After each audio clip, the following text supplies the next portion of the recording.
example. So let's say we have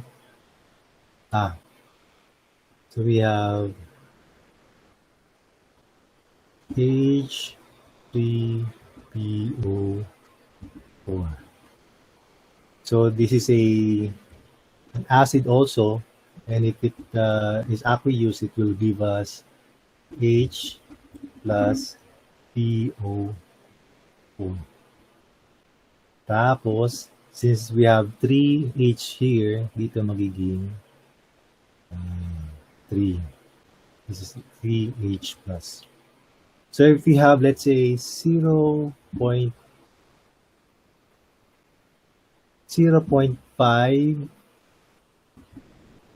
sorry I'm actually writing backwards kasi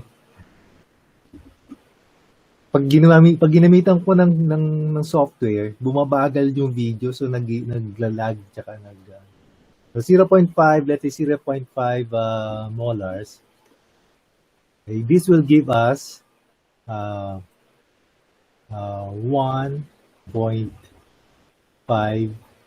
normals ng H plus.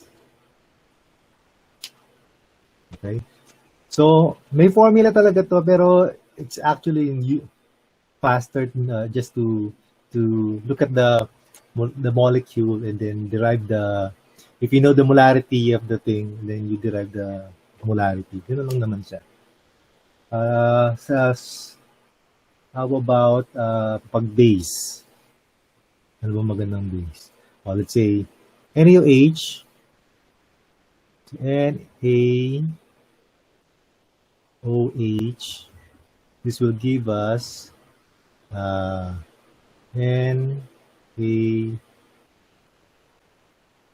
Na plus OH minus. This is one. If this is let's say 2 molars, this will give us 2 molars ng Na, and this will also give us 2 molars ng 2 molars ng OH minus. Okay. Let's say we have CaOH.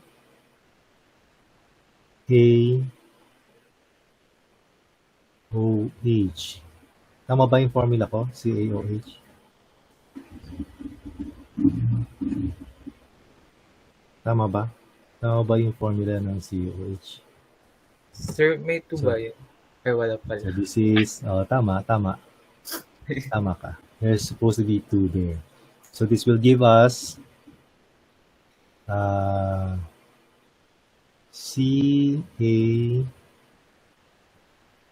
na plus 2OH minus. So, kung let's say 1 molar yung ating calcium hydroxide, this will give us 2 normals of OH minus. Okay, so that's a normality. Any questions so far? Yeah, naman. Okay. So next, let's go to parts per million tsaka parts per billion. Okay, so parts per million. Hindi, punta muna tayo sa percent. Nakikita ba? O masyado mataas? Masyado mataas yung sulat ko. Ayun.